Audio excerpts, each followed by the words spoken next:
En este programa, echaremos un vistazo a lo que se vivió durante el quinto Seminario Iberoamericano de Periodismo de Ciencia, Tecnología e Innovación.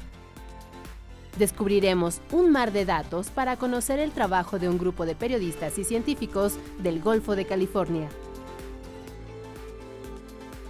Y conoceremos el quehacer de periodistas de ciencia en el arte de contar historias para transformar conciencias.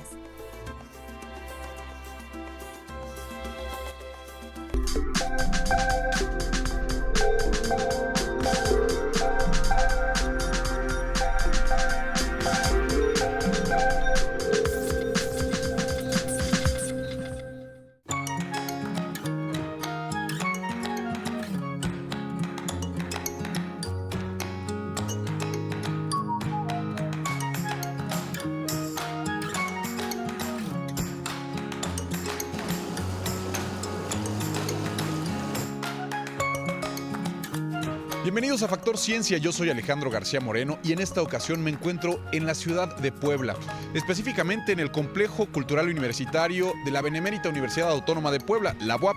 Estamos aquí porque este lugar fue sede del quinto Seminario Iberoamericano de Periodismo en Ciencia, Tecnología e Innovación que anualmente organiza el CONACYT. Este programa está dedicado a aquellos que se dedican a la labor de la divulgación de la ciencia. Quédate con nosotros, esto es Factor Ciencia, comenzamos.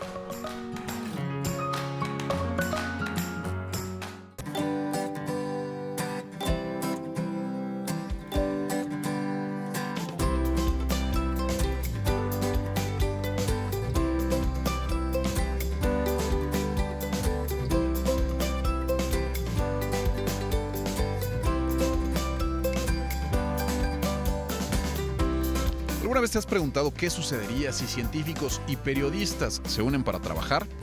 Datamares te puede dar la respuesta. Es un portal en el que se ofrece información sobre los ecosistemas marinos, principalmente del Golfo de California.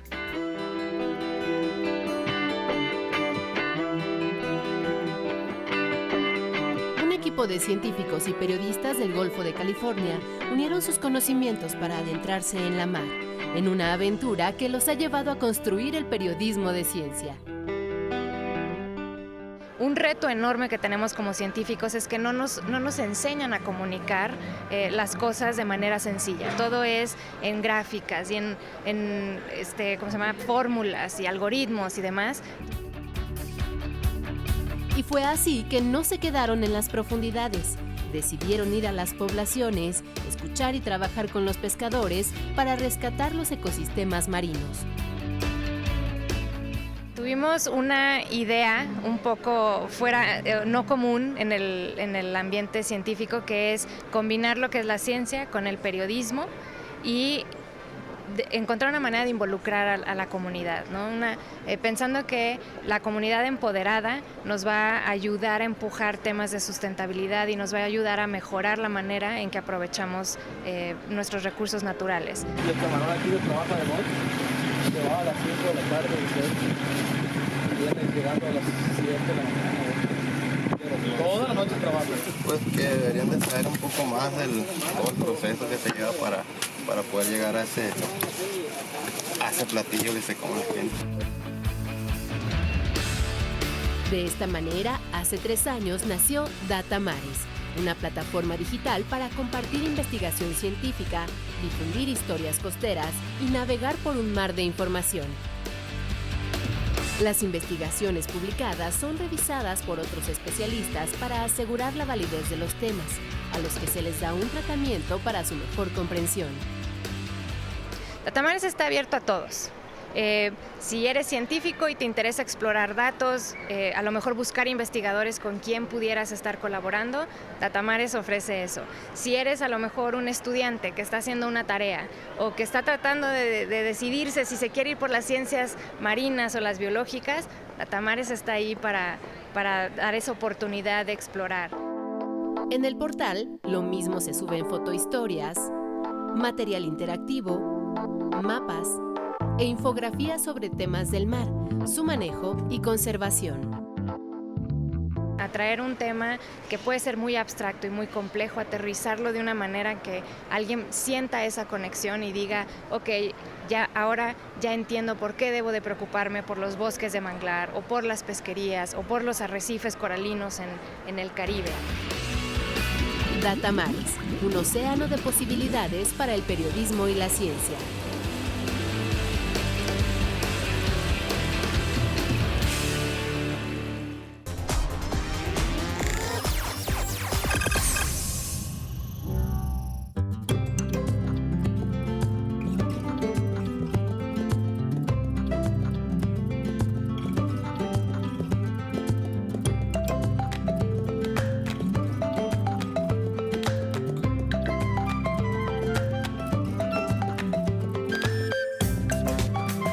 El Seminario Iberoamericano de Periodismo en Ciencia, Tecnología e Innovación que organiza el CONACYT reúne año con año a comunicadores que comparten experiencias, se actualizan, también pueden generar estrategias para llevar de mejor manera la ciencia a todos los públicos. Este espacio lleno de arte y cultura recibió durante 3 días a periodistas y divulgadores de ciencia de México, España, Argentina, Costa Rica, El Salvador y Estados Unidos. Es el Complejo Cultural Universitario de la Benemérita Universidad Autónoma de Puebla, sede del 5º Seminario Iberoamericano de Periodismo de Ciencia, Tecnología e Innovación, organizado por CONACYT. Un foro donde los comunicadores se refirieron a la importancia de mejorar los contenidos y experimentar con otras plataformas tecnológicas para acercar la ciencia a un mayor número de personas. Crear nuevas fórmulas para escribir historias alejadas del aburrimiento sin perder la objetividad y lo trascendente. Por supuesto, la voz de Canal 11 estuvo presente en el encuentro.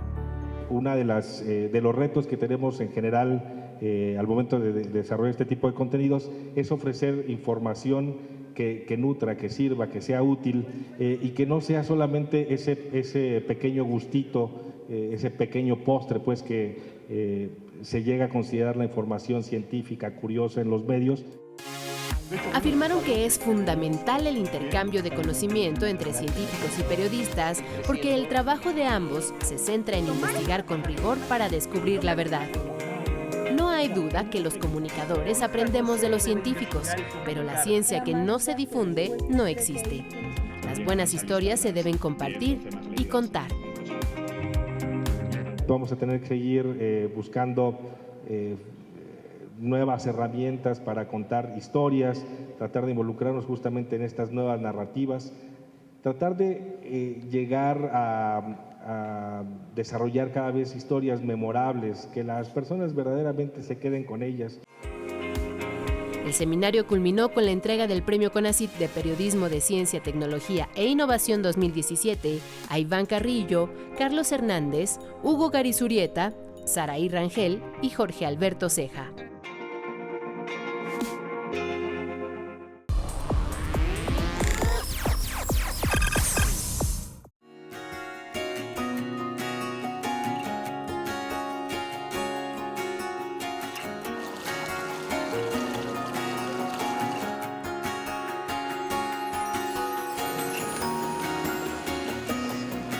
Federico Cucso es un periodista y escritor argentino. Es considerado una de las 100 personas más destacadas de la comunicación en Argentina. Actualmente colabora para distintas publicaciones en su país, en España, en México y en Estados Unidos. Factor Ciencia platicó con él y esto fue lo que nos dijo. Yo siempre digo que yo aprendí mucho de escribir sobre ciencia leyendo ciencia ficción, porque aprendí mucho de autores como Ballard, como Philip Dick, Asimov, Borges, porque me sirvió mucho para aprender cómo contar una historia y atrapar al lector hasta que llegue hasta el fondo de la historia. Por eso yo veo el proceso de contar historias es algo muy aristotélico, es en dividirlo en 3 etapas. Un antes, un durante y un después. ¿A qué me refiero con esto? El durante sería el texto producido. El antes es lograr que el lector, tentar al lector para que vaya a leer mi artículo. O sea, no basta el acto de comunicación en escribir una buena pieza. Lo que yo tengo que lograr es que la gente quiera o comprar la revista, o comprar el libro, o ir a la televisión y ver el programa. Y eso se hace a partir de trailers, a partir de breves videos, y el después es contar esa historia, a partir de esa historia que yo ya conté, tratar de encontrar nuevas maneras de que esa historia siga viviendo.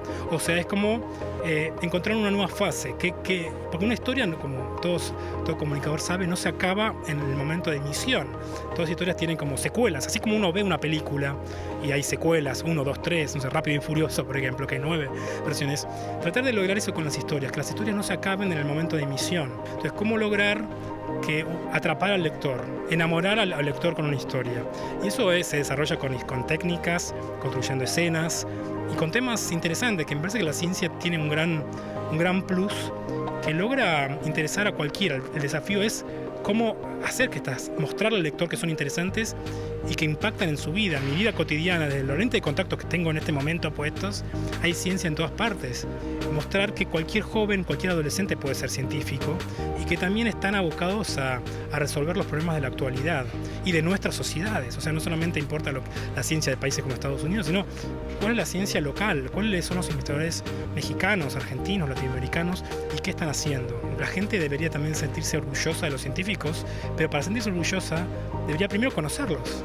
No, así como conocemos un jugador de fútbol, ¿por qué no conocemos cuáles son los principales científicos de México? O sea, si uno sale a la calle y le preguntas, yo creo que saben cuáles son los jugadores de la selección mexicana, o es más, los equipos contra los cuales va a jugar México en la Copa del Mundo, y no sabe cuáles son los principales científicos de un país, ¿no? Entonces, el rol de los comunicadores de ciencia, los periodistas científicos, es golpear puertas y visitar los laboratorios, hablar con ellos y que nos cuenten nuestras historias y nosotros contar estas historias de una manera atractiva para todo público, para adolescentes, ancianos, jóvenes, hombres, mujeres.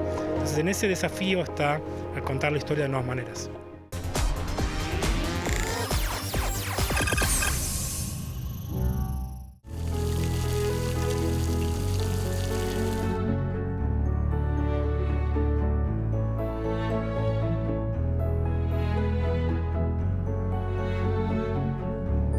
A continuación te voy a presentar un proyecto de ciencia online que comenzó de manera independiente. Con el tiempo se consolidó de tal modo que se convirtió en la sección de ciencia de El País, el periódico más influyente en el idioma español. Se trata de Materia. Te invito a conocerla. Atravesar la frontera de nuestro planeta para descubrir los secretos del universo. Viajar hasta Nepal y conocer los esfuerzos que se realizan para evitar la extinción de los grandes mamíferos. O sorprendernos con la tecnología de los Países Bajos para olvidarnos de los baches en las calles y carreteras. Son algunos de los trabajos de Materia, la web de periodismo de ciencia más influyente de España, la cual, después de 2 años de su publicación con una carrera meteórica, pasó a ser parte del periódico El País. Desde sus inicios, Materia ha sido un proyecto robusto con sello propio que se ha abierto paso en el mundo digital. Su historia la cuenta Nuño Domínguez, uno de sus fundadores. Bueno, pues Materia surge en 2012 a raíz de que el dueño del diario Público, Jaume Rouras, un empresario español, decide cerrar la edición de papel del diario Público, en la que todos trabajábamos. Era una sección modélica en el periodismo de ciencia. Teníamos 4 o 5 páginas diarias de ciencia todos los días y éramos 7 o 8 periodistas. O sea, era lo nunca visto en periodismo científico. El grupo de periodistas decidió seguir haciendo lo que más le gustaba. Abrió un portal de noticias de ciencia, tecnología, salud y medio ambiente, alcanzando en 2012 los 300,000 lectores mensuales y buscando el apoyo de otros medios que quisieran republicar la información de forma libre.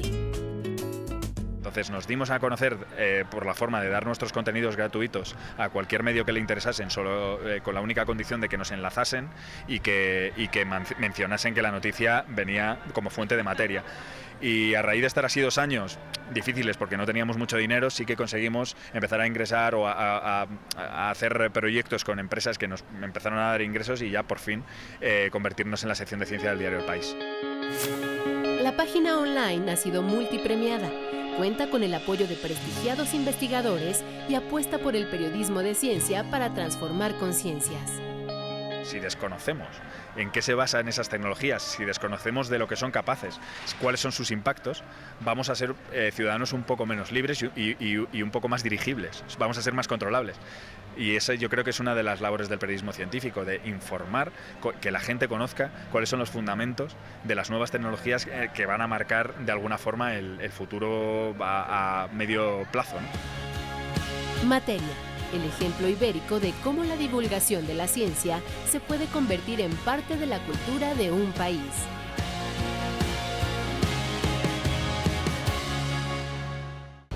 Hola, soy Jessica Campos y me gustaría saber a qué se dedica la Academia Mexicana de Ciencias.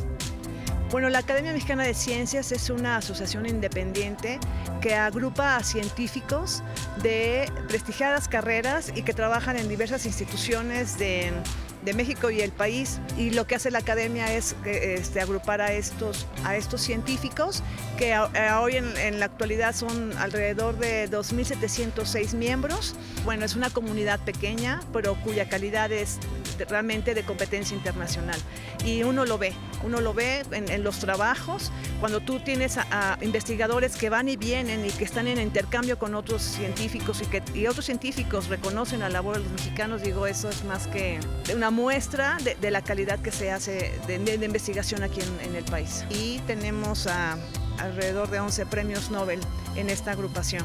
Y lo que hacemos en el área de comunicación es justamente hacer esta vinculación de todo este saber que se acumula en la academia, para hacerlo llegar a los medios, para que la población conozca que se trabaja en la ciencia en México, que se conozca que es de nivel internacional y que muchos de los proyectos se conocen muy poco o no se sabe nada, pero que son realmente de mucho impacto. Pero también nosotros estamos muy empeñadas en elaborar informaciones en las que estemos mostrando la investigación que llevan a cabo estos investigadores que están tanto en la Ciudad de México como en todos los estados de la República.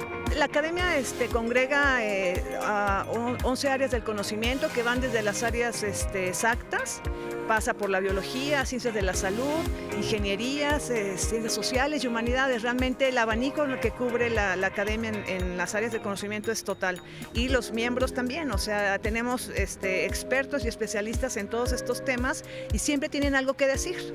Tienen una opinión o una investigación que dar a conocer, y eso es parte de la labor que hace esta noble institución. La verdad es que muy poco conocida entre la población, pero muy conocida en el medio científico.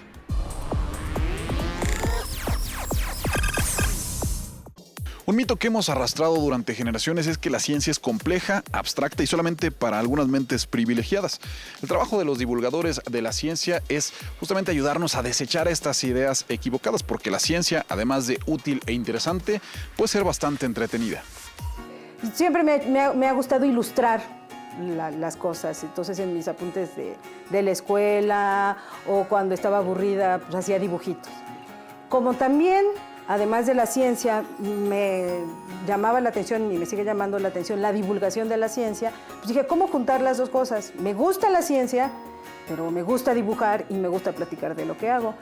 Surgió en 2009 la oportunidad de colaborar con Conversus y dije, bueno, pues yo siempre he tenido esta idea de hacer mi tira cómica de ciencia, bueno, de astronomía. Y como además el año de la astronomía surgió a partir de que se cumplían los 400 años de que Galileo había apuntado el catalejo hacia el cielo, dije, pues voy a hacer un dibujito, pues un poco platicando precisamente eso, ¿no? Pues yo creo que podría ser un personaje central que fuera una niña y un perrito. Y el perrito se basó en la perra que en ese entonces tenía mi hermana, y la niña es un poco una mezcla de mía y pues de cualquier niño o niña curiosa. Y entonces ya con esos dos personajes pues empecé a desarrollar la historia, y es eso, ¿no? Pongo texto explicando y a los personajes comentando, y así surgió la primera, y eran 2 páginas y se las llevé al editor de Conversus, y en ese entonces no tenían color, yo solo había hecho el texto y los dibujos. Fue muy curioso porque la vio y dijo sí pero no. Un poco como que es que hay que ponerle colores, que el texto está muy grande, pues obviamente, ¿no? Comentarios de alguien que hace, ¿no? De un editor. Y bueno, pues la sugerencia del color, pues empecé así medio a decorarlos, ¿no? Les puse colorcitos, que ya después se ponen vía computadora, eso no lo hago yo, pero yo doy la guía de color. Y pues ya, ¿no? Él sugirió la idea, porque ni siquiera, no me acuerdo qué nombre le puse originalmente, creo que le puse algo así como Galileo. Y él sugirió, ¿no? Que se llamara, ¿por qué no le pones astronomía en cuadritos? Me llamaron para el siguiente número de Conversus, que se celebraban los 150 años de la publicación del origen de las especies, y me dijeron que se hacía un número sobre Darwin. Entonces dije, Darwin, o sea, pero yo soy astrónoma, yo quiero hablar de las estrellas y tantas cosas que hay que explicar. Para Darwin también pues, me explayé, ¿no? Porque como me gustan los animales, pues dibujaba pajaritos y pingüinos y elefantes. Entonces, es un gozo. Para mí, hacer las caricaturas es un gozo. He tenido estudiantes que ya, después de llevar el curso conmigo, me confiesan, ¿no? Que han leído mis cuadritos y que les gustan mucho.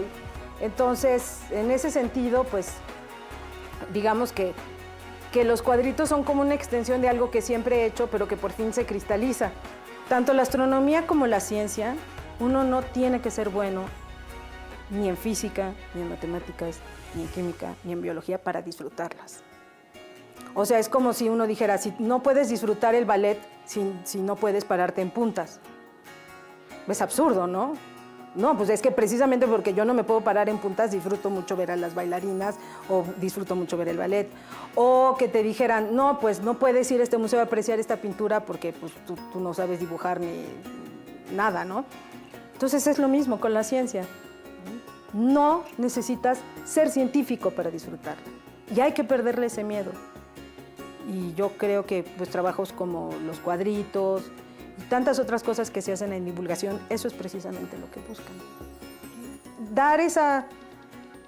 Contribuir en esa parte divertida de algo que parece como muy serio y sobre todo, más que serio, muy difícil.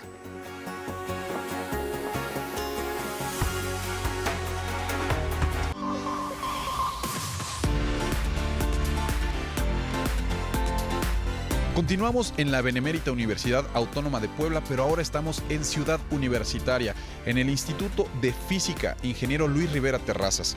Estamos aquí porque vamos a platicar con una investigadora que ha dedicado su vida a entender los cristales en la naturaleza. Ella es la doctora María Eugenia Mendoza Álvarez. Escuchemos. La doctora Mendoza Álvarez es cofundadora de los Laboratorios de Difracción de Rayos X, Estudios Cristalográficos y Crecimiento de Materiales Ferroicos del Instituto de Física en la Benemérita Universidad Autónoma de Puebla. Gran parte de su trabajo se centra en entender las propiedades de los cristales en nuestro entorno. Tal vez los ejemplos más naturales y que incluso han llamado la atención del ser humano desde tiempos inmemoriales son los minerales a flor de tierra, que hay muchísimos, las rocas, que son agregados de minerales, y después pues la gran cantidad de materiales artificiales que han sido realizados desde hace mucho tiempo, también yo creo que se remonta a muchos siglos, y nosotros mismos somos parte de ese reino mineral. Nuestro esqueleto está formado por cristales de fosfatos. En fin, los cristales, los sólidos ordenados periódicamente, los encontramos en nuestra vida diaria, prácticamente en todas partes. Estudia la estructura interna de los cristales para entender mejor cómo es que los acomodos de átomos pueden determinar las propiedades de cada material. Por ejemplo, si imaginemos un cristal de cloruro de sodio, de sal que usamos para cocinar, que es cristalino. Lo caliento, lo enfrío, como sus componentes sodio y cloro cambian su posición. Eso puede cambiar, puede alterar una propiedad como el sabor, finalmente es una propiedad también, ¿no? Que no nos adentremos mucho en cuestiones más bioquímicas, pero va a depender de ese arreglo también y de cómo los componentes, sodio y cloro en este caso, se mueven si yo varío la temperatura. Eso va a alterar sus propiedades, y el entender cómo altera esas propiedades pues es a lo que muchos de nosotros nos interesa. Utiliza rayos X para llegar a los niveles más básicos de la composición estructural en cada muestra. Con eso generamos los rayos X, los hacemos incidir a través de colimadores y todo un conjunto de, ustedes verán por ahí, muchas pequeñas piezas. El asunto es hacer incidir de la manera más mejor definida, hacer una interacción lo mejor posible con la muestra, ya sea un monocristal o un policristal. Y después tenemos que tener un detector también ahí de lo más fino, porque lo que va a medir es el cambio en la intensidad del haz incidente, del haz difractado y también la posición. Conocemos la posición inicial, la posición final, y entonces lo que obtenemos siempre es un difractograma, que así se llama al resultado de un experimento de estos, en donde lo que tenemos son dos cosas a estudiar, posición e intensidad, y a partir de ahí sacamos toda la información sobre la posición y el ordenamiento de los átomos del cristal. Actualmente desarrolla junto con Ricardo Pérez, uno de sus estudiantes de doctorado, un material que pueda ser empleado para regenerar lesiones óseas.